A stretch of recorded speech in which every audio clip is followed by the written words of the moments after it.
물론 처음부터 주말 부부로 살았던 것은 아닙니다. 시어머니도 혼자 전국을 떠돌며 일하는 아들이 불쌍해 보였는지 저에게 직장도 그만두고 남편을 따라다니며 뒷바라지 해야 하지 않겠냐며 하시는 통에 아이를 낳고도 아이가 유치원에 들어갈 나이가 되기 전까지 길게는 3달에서 짧게는 2주 정도씩 숙소를 바꿔가며 살았었죠. 하지만 그러다 보니 딸은 그 흔한 동네 친구도 없이 6살까지 제가 엄마이자 유일한 친구였습니다. 남편도 그런 딸에게 못내 미안한 마음이 있었는지 쉬는 날이면 딸을 데리고 곧잘 놀러도 다녔습니다. 그런데 갈수록 커가는 딸을 숙박업소며 여기저기 데리고 다니다 보니 교육적으로 너무 안 좋을 것 같았어요. 6살까지 한글도 제가 가르쳐서 겨우 다 된 수준이었습니다. 아이를 보며 초등학교에 들어가는 것도 걱정이었고 혹시나 다른 아이들과 어울리는 방법도 제대로 모를까봐 걱정이 되기 시작했어요. 하지만 차마 입 밖으로 말을 꺼내지 못하고 있었는데 시아버님이 그런 손녀의 모습이 안쓰러우셨는지 남편은 일하러 다니고 저는 시부모님 댁과 합가해서 같이 사는 게 아이를 키우는데 더 낫지 않겠냐며 먼저 이야기를 꺼내주셨습니다. 시어머니는 여자애가 교육을 그렇게 받아봤자 무슨 소용이냐며 정 마음이 그러면 딸만 자기들에게 맡기고 저는 남편이 가는 곳을 따라다니며 뒷바라지 하라고 하셨지만요. 하지만 오히려 남편은 그런 어머니를 말리며 그동안 제가 너무 많이 고생했다면서 딸은 애 엄마가 더 잘 키울 거라고 제 편을 들어주었습니다. 남편은 자기도 혼자서 잘 살 수 있다면서 이미 10년 동안 제가 너무 고생했다면서 시부모님 댁이든 따로 집을 구하든 해서 딸과 한 곳에 정착해서 살라며 먼저 제안을 해주었어요. 하지만 따로 살림을 살려면 돈도 돈이니 시부모님과 함께 살겠다고 했습니다. 아버님은 잘 생각했다며 저와 딸을 반겨주셨지만 어머님은 못내 자기 아들이 혼자서만 고생한다는 생각에 저희가 영 마음에 차지 않는다는 것을 숨기지 않으셨습니다. 덕분에 주말이면 저는 남편이 있는 곳으로 매번 반찬이며 옷이며 몸에 좋다는 보약도 지어서 그 먼 길을 찾아갔었습니다. 아이는 처음에는 곧잘 따라갔었지만 동네에 정착하니 동네에서 만나는 친구들이 생기는 건 순식간이더라고요. 그러다 보니 친구들과 놀겠다며 아빠를 만나러 가지 않는 날도 늘었습니다. 어쩌다 남편이 일이 마무리돼서 일주일씩 집에 머무르는 날이면 이제 딸이 남편을 불편해하는 지경에 이르렀죠. 남편도 처음에는 그런 딸에게 친근하게 굴다가 점점 자기도 지쳤는지 딸과 대면대면하게 지냈습니다. 시어머니는 그런 손녀의 모습을 보고 더 마음에 들지 않았는지 딸에게 아빠에게 애교를 부려보라는 등 친구랑 약속이 있다는 말에도 가족을 위해 돈을 버는 아빠가 불쌍하지도 않냐며 이제 막 초등학교에 들어간 아이를 닥달하셨습니다. 아이는 그럴수록 아빠를 어려워하기만 했어요. 남편도 어머니를 말리긴 했지만 못내 아쉬워하는 마음이 티가 났습니다. 남편은 갈수록 주말이 되어도 집으로 돌아오지 않았고 원래 일하던 현장에서 바로 다음 현장으로 넘어가는 일이 잦아졌습니다. 그렇게 반년을 넘게 집으로 오지 않는 아들이 걱정이 되셨던 건지 어머니는 점점 평일이고 주말이고 할 것 없이 저를 등 떠밀기 시작했습니다. 물론 저도 남편이 보고 싶었고 걱정되는 것은 마찬가지였지만 갈수록 제가 찾아가는 것을 달갑게 여기지 않는 남편의 태도를 보면서 저도 점점 자존심이 상해가고 있던 와중이라 매번 왕복 하루를 꼬박 걸리는 거리를 왔다 갔다 하는 것이 지쳐가고 있었습니다. 다행히 아버님이 그런 어머니에게 그만하라고 말씀해 주셨기에 어머님의 강요는 끝이 나는 듯 했습니다. 하지만 그런 아버님의 든든한 가림막도 오래가지 못했어요. 이미 나이도 지긋하게 드셨었던지라 약간의 폐렴에도 이미 몸이 버티지 못할 만큼 노쇠하셔서 딸아이가 초등학교 3학년이 되었을 때 돌아가셨어요. 남편보다 아버님을 더 가까이 여기던 딸은 울고불고 난리가 났습니다. 어머님도 기운을 잃으시고 한동안은 방에서 잘 나오지도 않으셨어요. 하지만 남편은 일을 한다는 핑계로 여전히 집에 잘 돌아오지 않았습니다. 아버님의 장례만 치르더니 곧장 지방으로 내려가 한 달을 넘게 돌아오지 않았습니다. 아버님이 위중하시다는 소식을 전하기 위해 남편에게 연락을 했을 때에도 하루가 넘게 연락이 닿지 않았고, 연락이 다 남편이 출발할 때쯤에 아버님은 결국 남편을 기다려주시지 않고 먼저 세상을 뜨셨습니다. 장례를 치른 후 남편이 집에 들리는 주기가 더 길어지자 어머니는 직접 아들을 보러 가겠다며 자기도 성치 않은 몸을 이끌고 먼 길을 출발하셨습니다. 저와 함께 가자는 말씀도 없이 호련히 남편이 있는 곳으로 떠나신 겁니다. 그런데 남편이 있는 곳에 다녀온 후로 어머님의 행동이 완전히 딴판이 되셨습니다.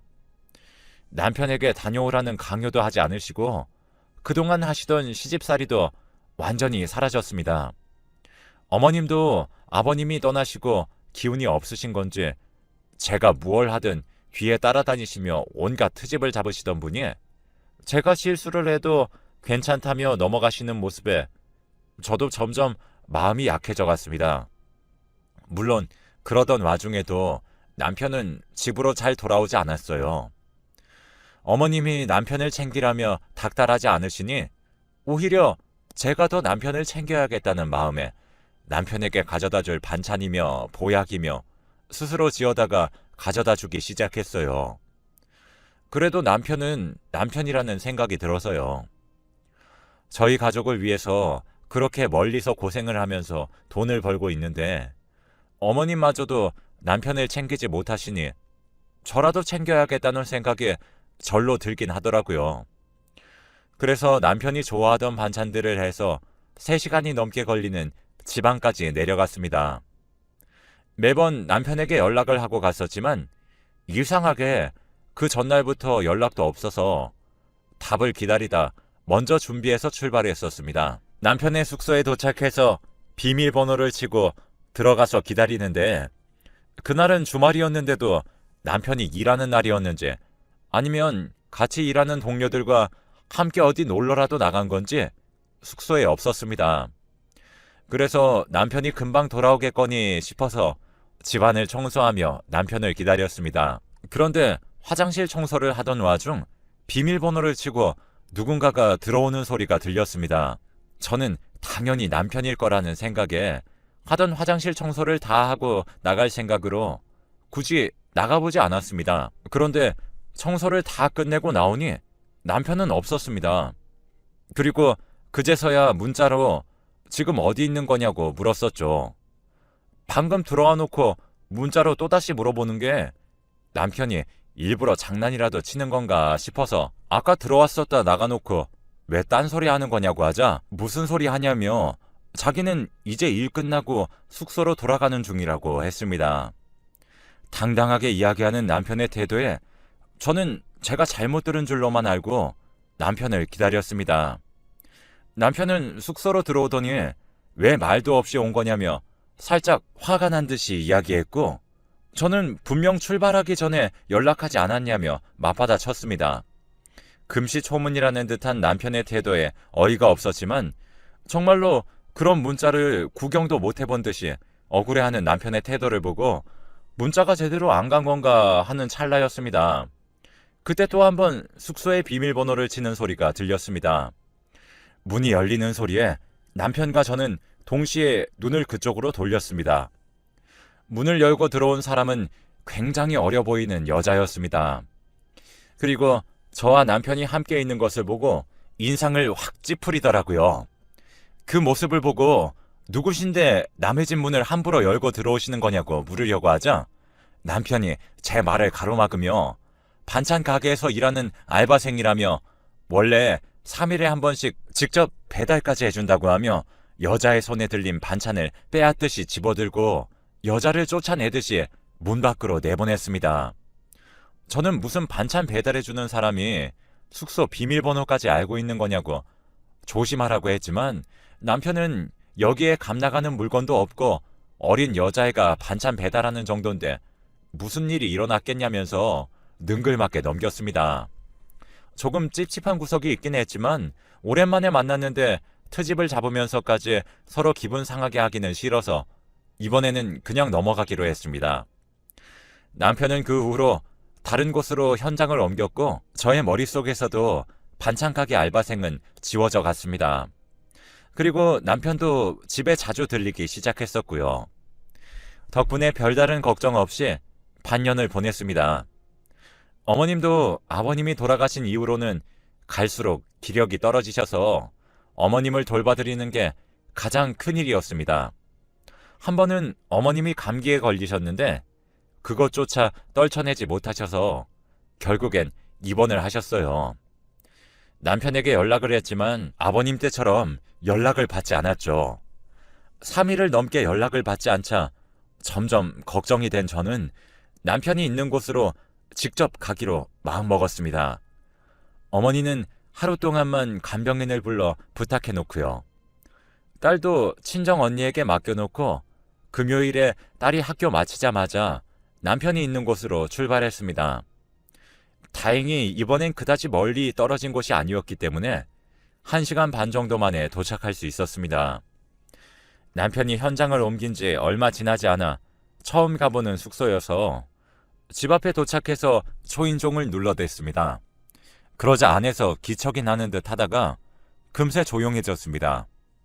저는 정말 안에서 남편이 큰일이라도 당해서 문을 못 열어주는 것인 줄 알고 기겁을 하며 숙소 관리실에 가서 안에 남편이 있는데 아무래도 연락도 안 받고 무슨 일이 난 것 같다고 얼른 문을 열어달라고 사정사정했습니다. 그러자 관리인 아저씨가 무슨 소리냐면서 2시간 전에 멀쩡히 2발로 들어갔다며 오히려 제 정체에 대해서 물었습니다. 그래서 다시 방에 있는 사람의 아내라고 소개했지만 관리인은 고개를 갸우뚱거리며 그 남자는 와이프가 따로 있는 걸 봤다며 거짓말하지 말라고 했습니다. 저는 속이 답답해서 미칠 지경이었어요.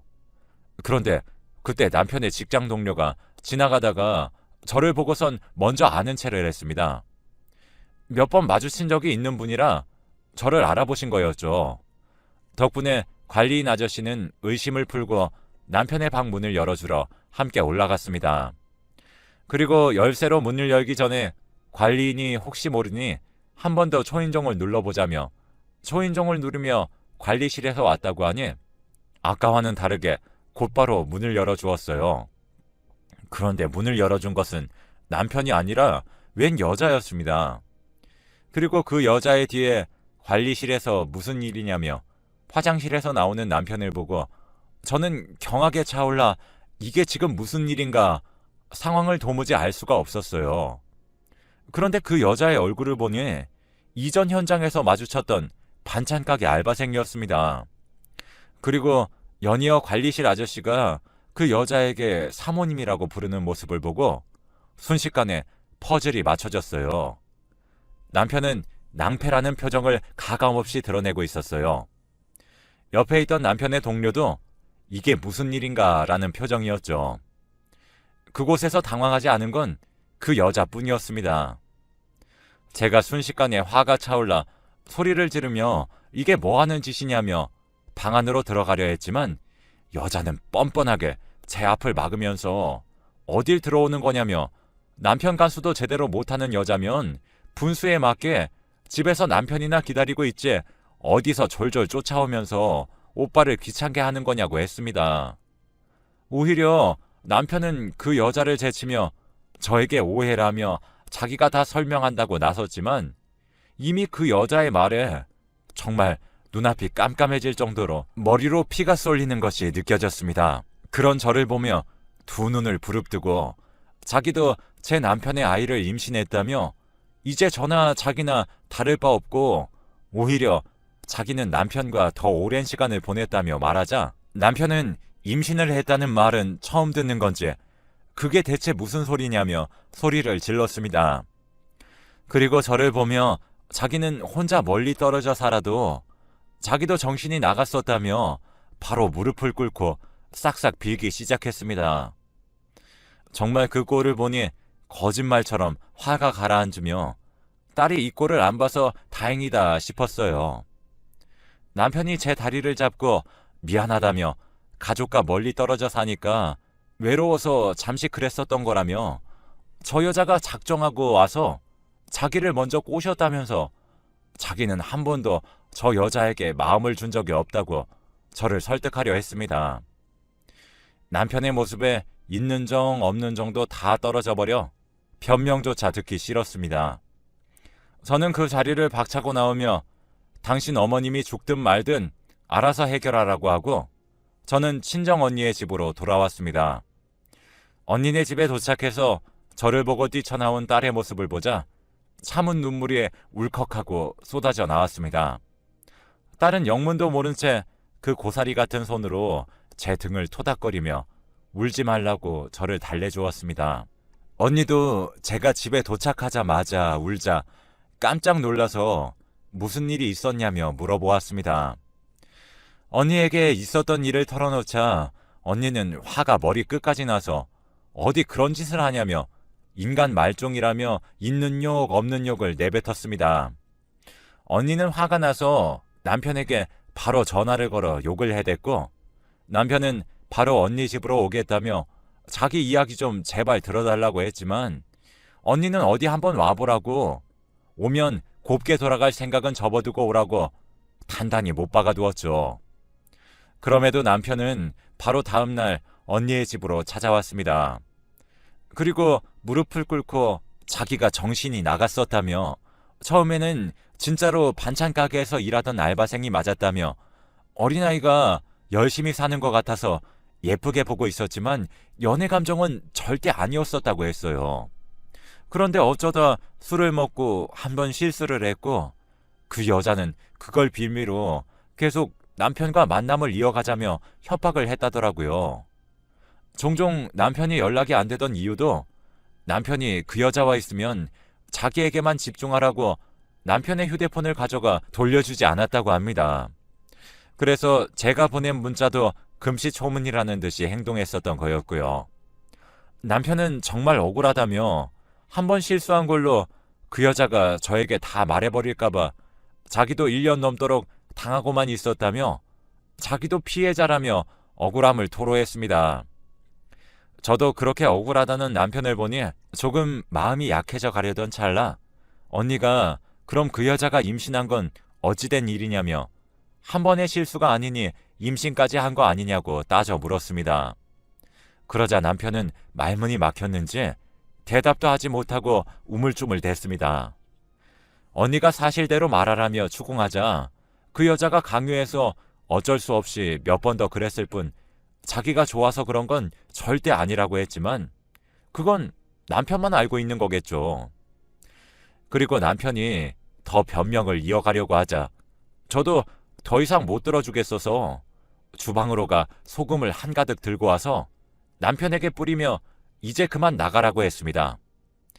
더 이상 변명할 필요도 없고 당신은 이제 그 여자 애나 키우라며 저희 딸에게 이런 인간성 말아먹은 아빠는 필요 없으니 다시는 보지 말라고 했어요. 자기 말을 들어달라는 남편을 형부가 끌어내고 저는 곧장 이혼 소송을 걸었습니다. 남편이 100% 유책 배우자였기 때문에 저는 딸의 양육비와 미자료를 톡톡히 받아낼 수 있었습니다. 그 돈으로 아이와 둘이서 살 전셋집을 마련하고 다시 일도 시작했어요.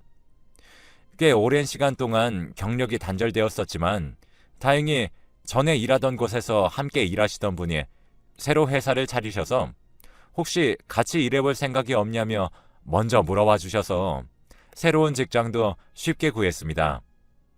그 후로 정신이 없던 와중에 결국 어머니가 돌아가셨다는 소식을 전해 들었습니다. 그리고 그 소식을 전해 들은 그날 밤 어머님이 제 꿈에 나오셨어요. 어머님은 저의 두 손을 처음으로 꼭 잡으시고 그동안 자기 때문에 고생 많았다며 아들까지도 그렇게 제 속을 문드러지게 만들어서 미안하다며 눈물을 흘리시며 사과하셨어요. 그리고 큰 건 아니지만 손녀라고 박하게 대한 것도 미안하다며 손녀를 위해서 딱 하나만 해주시겠다고 약속하였고 저는 꿈에서 깨어났습니다. 살아생전에 그렇게 딱딱하게 구시던 어머님의 처음 보는 모습에 마음이 조금 불편해져서 장례가 다 끝나고 어머니의 납골당에 딸과 함께 들려 인사를 드렸습니다. 그리고 며칠 후 딸은 하굣길에 교통사고가 났습니다. 그런데 이상하리만치 딸은 어디 한 군데 크게 다친 곳 없이 작은 타박상으로 그쳤습니다. 딸을 덮친 트럭은 졸음운전을 하던 덤프트럭이었는데 심지어 딸을 치기 직전에 겨우 브레이크를 밟아 딸을 치고 나서도 한참을 더 가서 겨우 멈췄다고 해요. 지금도 그 자리에 가면 사고의 흔적이 선명합니다. 그런데 딸이 크게 다치지 않은 것을 보고 의사들도 모두 신기하다고 하면서 저희 딸을 몇 번이나 검사하고 정말로 어디 아픈 곳이 없냐며 물어댔습니다. 아무리 생각해도 딸이 그렇게 다치지 않은 건 어머님이 손녀를 위해 딱 하나 해주신다고 하셨던 것이 저희 딸이 많이 다치지 않게 해주신다는 말씀이 아니었나 생각하고 있습니다. 그 이후로 1년에 한 번은 어머님의 납골당에 찾아뵙고 있습니다. 초등학생이었던 딸이 지금은 벌써 중학교에 들어갈 나이네요. 앞으로 딸과 함께 행복하게 살 일만 남은 것 같네요. 여러분도